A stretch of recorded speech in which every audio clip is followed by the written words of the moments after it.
Hello Parth, hello everyone. Welcome to my YouTube channel Global Institute. उम्मीद है आप सभी भी अच्छे होंगे और मैं तो बिंदास।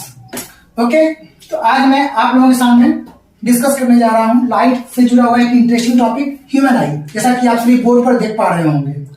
ठीक, ये चैप्टर के अंदर का ये टॉपिक बहुत ही इंटरेस्टिंग है, बहुत ही एग्जामिनेशन पॉइंट ऑफ व्यू से इंपॉर्टेंट है। तो मैं लेट नहीं करते हुए जल्दी से अपनी इस टॉपिक को स्टार्ट करने जाता हूं। ओके, और अगर मेरी वीडियो आप लोगों को अच्छी लगे तो जल्दी से जल्दी जाइए और सब्सक्राइब कीजिए, लाइक शेयर कीजिए, ज्यादा से ज्यादा लोगों के बीच बांटिए और कमेंट में अपनी बात को रखिए। जो भी प्रॉब्लम होगा मैं इसे आगे इम्प्रोवाइज करूंगा। ओके, मैं स्टार्ट।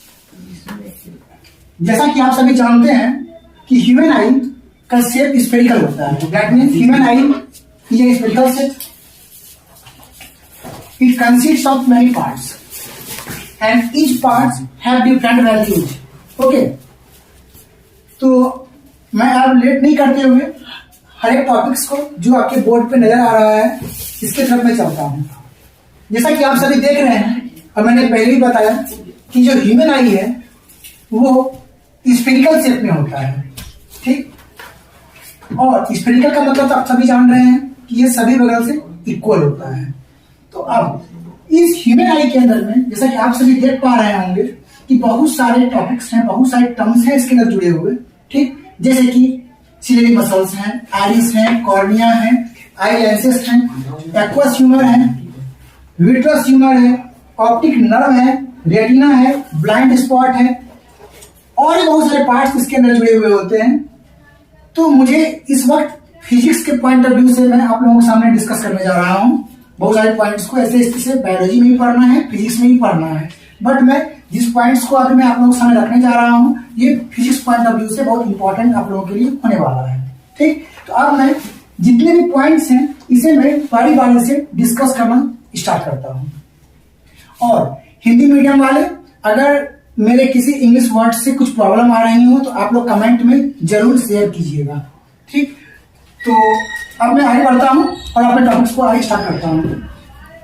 हाँ, जैसा कि आप सभी बोर्ड पर देख पा रहे होंगे ह्यूमन आई। ह्यूमन आई क्या है? एक स्फेरिकल शेप का फिगर है जिसके अंदर बहुत सारे पार्ट्स आपको नजर आ रहे हैं, जिसमें कि पहला पार्ट जिसे आप ये देख रहे हैं सिलेरी मसल्स है, एक का नाम आइरिस है,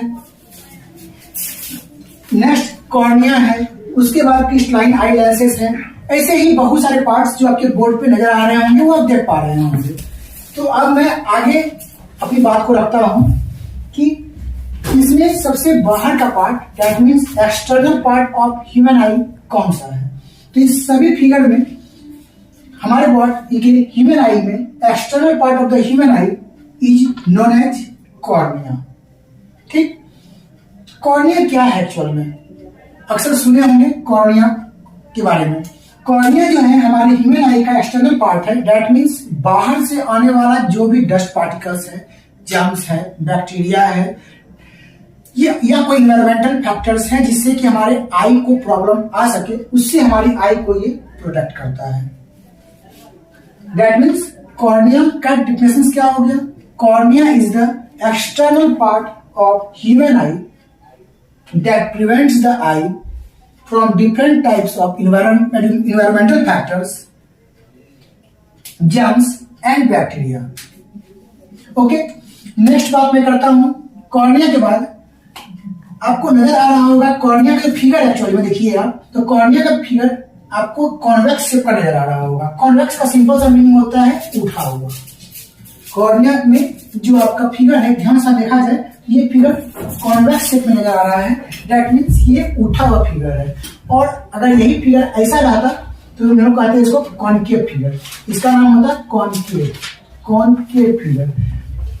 धसा हुआ पोर्शन है, मतलब जो पोर्शन उठा हुआ है उसकी बात करेंगे हम लोग, इसका नाम होता है क्या? कॉन्वेक्स। और जो धसा हुआ है इसका नाम है कॉनकेव। तो आपने जैसा देखा है कि यहाँ पर ये उठा हुआ पोर्शन है और इसका नाम है कॉन्वेक्स। ओके, तो मैंने कॉर्निया के बारे में आप लोगों के सामने डिस्कस कर रखा है। अब मैं नेक्स्ट टॉपिक की तरफ बढ़ता हूं। तो कॉर्निया के बाद आप जैसा देख पा रहे हैं कि बीच में कुछ गैप है। इस गैप का क्या नाम है? जैसा कि आप सभी देख पा रहे होंगे बोर्ड में, इस गैप का नाम है, इसमें जो भरा हुआ है लिक्विड, इसका नाम है एक्वस ह्यूमर, जो हमारे आई को ऑलवेज भिगा कर रखता है, मतलब फ्लूइड बना के रखता है, जिससे हमारा आंख जो है कभी भी कड़ा ना हो पाए और इजीली जो है वो अपना मूव कर सके हमारे अंदर का जो आई लेंस के अंदर में आई बॉल है।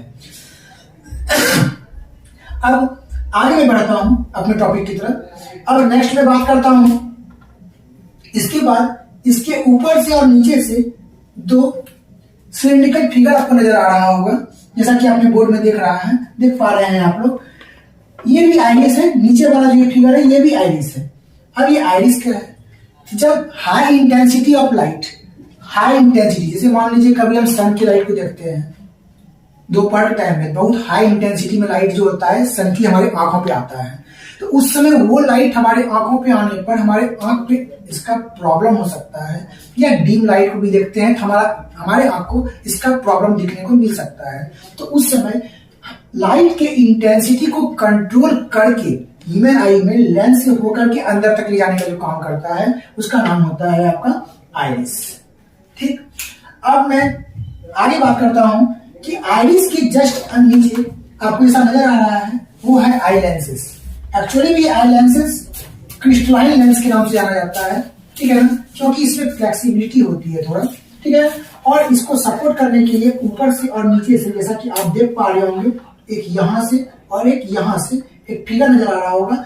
ये डॉटेड स्ट्रक्चर जो यहाँ नजर आपको आ रहा है इस तरह का, ये वाला जो लाइन है और ये जो लाइन आपको नजर आ रहा है, ये दो लाइन को हम लोग कहते हैं यहाँ पर सिलियरी मसल्स।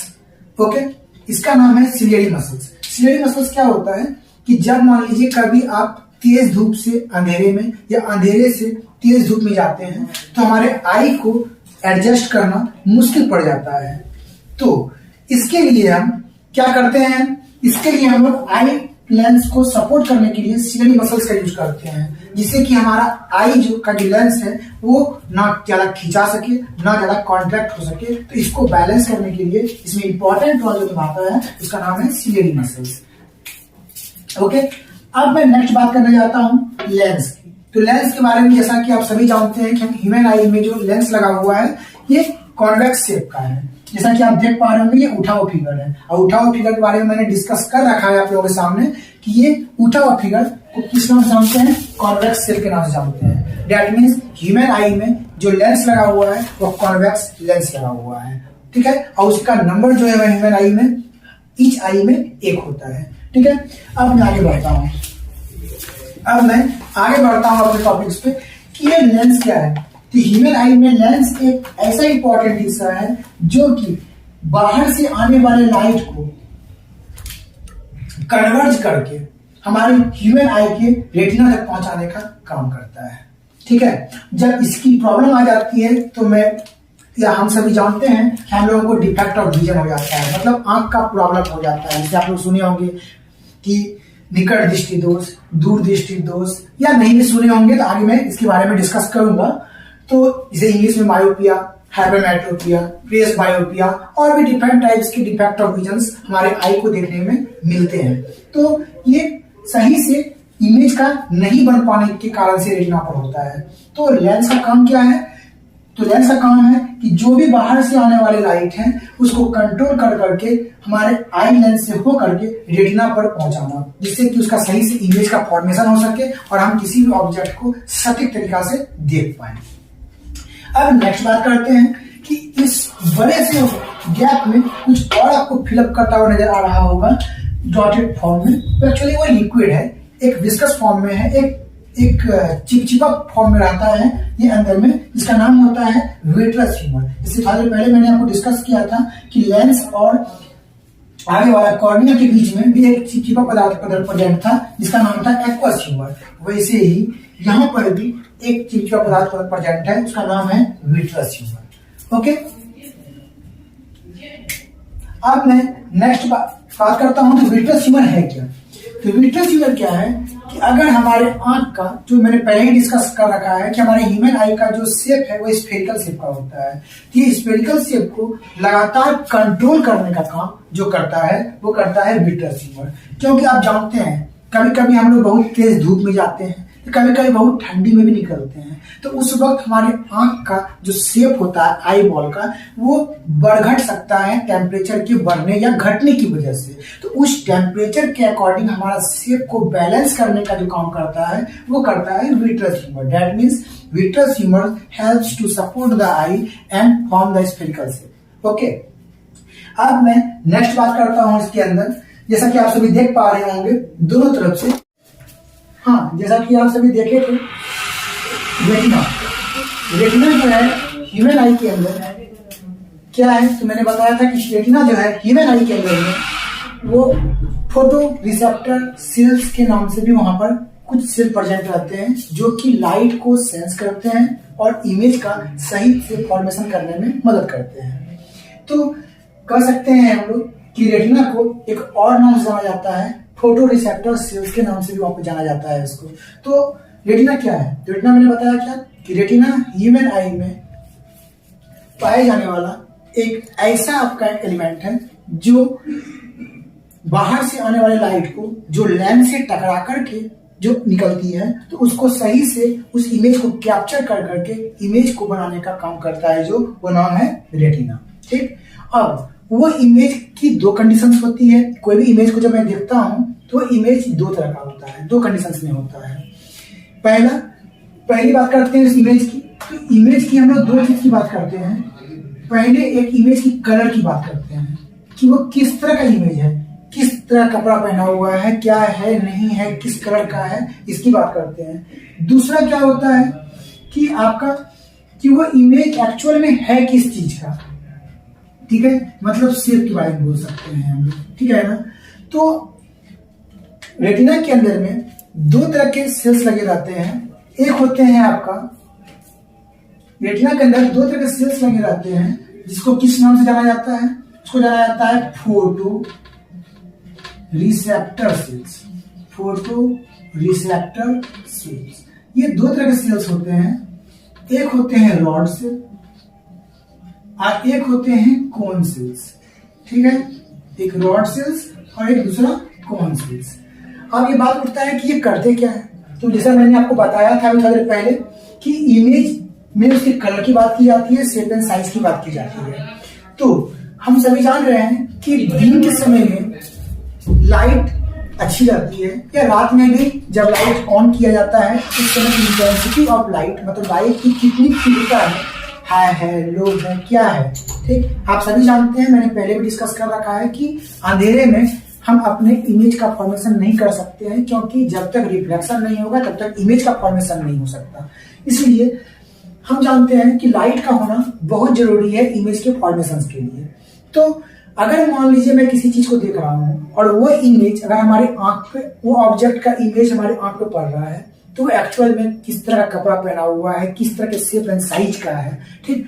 तो लाइट के इंटेंसिटी को कंट्रोल करने का, या कह सकते हैं कि लाइट का जो इंटेंसिटी है उसके लिए जो सेंसिटिव होता है, ठीक है ना, वो कौन सा होता है, कोन सेल्स। तो कोन सेल किसके लिए जिम्मेवार होता है, तो बोलिएगा क्या, कोन सेल जो होता है वो रिस्पॉन्सिबल होता है, कोन सेल्स जो रिस्पॉन्सिबल होता है वो होता है आपका इंटेंसिटी ऑफ लाइट के लिए।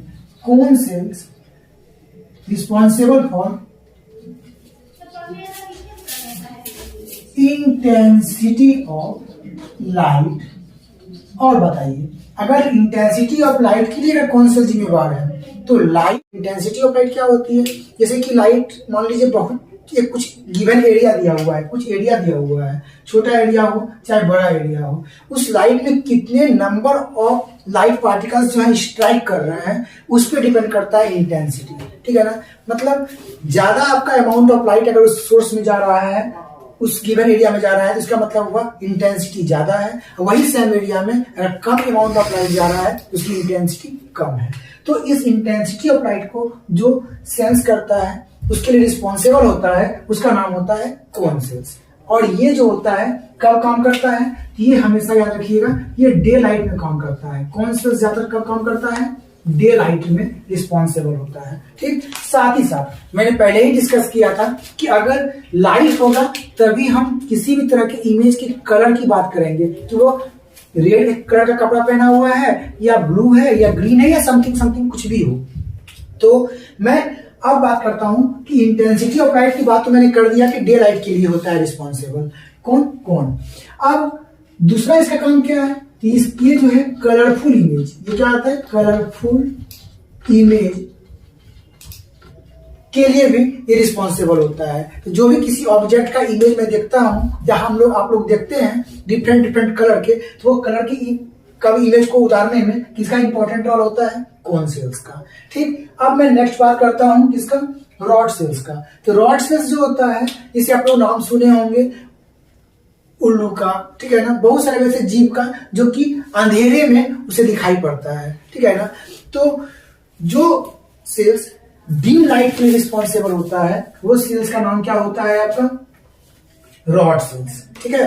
तो rod sales and cone cells, ये दोनों जो है आपका ह्यूमन आई के रेटिना में पाए जाने वाले दो ऐसे इंपॉर्टेंट नाम है जिसके बिना इमेज का राइट फॉर्मेशन होना मुश्किल माना जाता है, ठीक है। तो ये रॉड सेल्स और कोन सेल्स था। जैसा कि आप सभी देख पा रहे होंगे, बोर्ड पूरी तरह से भर चुका है, तो मैं कुछ पार्ट को थोड़ा सा फ्रेश करके मैं फिर से बताता हूं आप लोगों को। तो जैसा कि आपने समझा कोन सेल्स के बारे में, रॉड सेल्स के बारे में, अब जब वो इमेज बन गया कहां पर, रेटिना पे जाकर के, तो वो इमेज को एक्चुअल में किस चीज का इमेज है, जैसे मैंने मान लिया कि मैं बोर्ड देख रहा हूं या डस्टर देख रहा हूं या समथिंग कुछ देख रहा हूं, तो उस चीज का एक्चुअल इमेज कैसा है, मैं डॉग को देख रहा हूं कि मैं टाइगर को देख रहा हूं या मैं बोर्ड को देख रहा हूं, तो एक्चुअल में किस चीज का इमेज है, उस चीज की इमेज को सही से मुझे पता करने के लिए मुझे सेंस की जरूरत पड़ती है, और वो सेंस मुझे ब्रेन से मिलता है। तो ब्रेन के जिस पार्ट में जाकर के सेंस किया जाता है, वो ब्रेन का आगे का हिस्सा होता है जिसका नाम होता है occipital lobe, OCCI, occipital lobe, ठीक है। ये ऑक्यूपिटल लोब होता है जो क्या करता है, ये हमारे बनाए हुए इमेज को सही से सेंस करता है कि वो एक्चुअल में किस चीज का इमेज था, ठीक है ना। लेकिन ऑक्यूपिटल लोब तक जो ब्रेन में होता है, कहाँ होता है, ये ब्रेन में होता है। कौन से पार्ट में होता है, तो फ्रंट ब्रेन में होता है, मतलब कह सकते हैं ब्रेन के आगे वाले हिस्से में होते हैं, ठीक है ना। तो जो आप पढ़े भी होंगे पहले भी, जैसे फोर ब्रेन होता है, हिंड ब्रेन होता है, मिड ब्रेन होता है, नाम सुने होंगे। तो ये फोर ब्रेन या फ्रंट ब्रेन का हिस्सा होता है ऑक्यूपिटल लोब। तो यहां तक मैसेज को, जो इमेज मेरा बना, उसको सिग्नल्स के थ्रू इमेज को यहां तक जो ले जाने का काम करता है, उसका नाम होता है ऑप्टिक नर्व। ऑप्टिक नर्व क्या है, तो ऑप्टिक नर्व एक ऐसा नर्व है, नर्वस टिश्यू के अंदर में ऑप्टिक नर्व एक ऐसा नर्व है जो कि क्या करता है, सिग्नल्स को इमेज को सिग्नल्स में कन्वर्ट करके उस इमेज को कहां ले जाता है, ऑक्यूपिटल लोब में। और वो किस चीज का इमेज है, सही से इंफॉर्मेशन हमारे ब्रेन से हमारा निकलता है और मैं बता पाता हूं कि एक्चुअल वो किस चीज का इमेज है, ओके। अब बट कभी कभी क्या होता है कि इसे मान लीजिए कि हम लोग ट्रेन में सफर कर रहे हैं या बस में सफर कर रहे हैं और ट्रेन या बस की स्पीड बहुत ज्यादा है, तो हम विंडो साइड बैठे हुए हैं, हमारे आंख के साइड से बहुत सारे चीज पास कर जाती है, बट बहुत सारी चीज को मैं देख पाता हूँ, बहुत सारी चीज को नहीं देख पाता हूँ। क्या हमारा आंख उसको देखा कि नहीं देखा, बट देखने के बाद भी उसका इमेज का सही फॉर्मेशन नहीं कर पाया, इसलिए मैं देख करके भी देख नहीं पाया, ठीक है ना। तो ऐसा क्यों होता है, तो मैंने पहले ही बोला है कि जो भी लाइट जब बाहर से आता है तो वो हमारे लेंस से टकरा करके इमेज को रेटिना पे बनाता है। बट अगर सपोज कीजिए कि वो इमेज रेटिना पे नहीं बन करके कहीं और बन जाए, कहीं और का मतलब रेटिना के बगल में कुछ जगह होते हैं, जैसे आपको मैंने नाम बताया है, उसका नाम होता है ब्लाइंड स्पॉट, ठीक है ना। ये एक ऐसा जगह होता है रेटिना के पास में जहां पर कि अगर गलती से रे ऑफ लाइट जो है आपका कहां से, लेंस से टकरा करके अगर पहुंच जाए तो वहां पर इमेज नहीं बन पाता है और उस चीज को हम देख नहीं पाते हैं, ठीक है। तो अगर आप लोगों के मन में ये सस्पिशन कभी कभी चलता होगा, या बहुत सारे स्टूडेंट्स हैं कि अरे मैंने देखा कोई चीज को और वो मुझे दिखाई नहीं पड़ा, ऐसा कैसे हो गया, ठीक है ना। इसके पीछे का बस यही कारण है कि जब बहुत सारे रे ऑफ लाइट से हमारे आंख से गुजरती है और बहुत सारे ऑब्जेक्ट से होकर के आती है, तो मुझे पता होना चाहिए कि अगर जब तक वो इमेज जो है रेटिना पे नहीं जाके बनेगा तब तक हम नहीं देख पाएंगे। लेकिन अगर वो रेटिना के बगल बन गया, इसका नाम है ब्लाइंड स्पॉट, उस इमेज को हम नहीं देख पाएंगे हम। तो जैसा कि मैंने आपको लगभग हर पॉइंट को डिस्कस कर लिया है, ठीक है ना। तो अगर आपको मेरी वीडियो अच्छी लगी तो सब्सक्राइब कीजिए, लाइक कीजिए, ज्यादा से ज्यादा कमेंट कीजिए, और कुछ भी प्रॉब्लम है तो कमेंट में जरूर पास कीजिएगा, शेयर कीजिए। तो आज का क्लास बस इतना ही। Thank you so much, bye bye.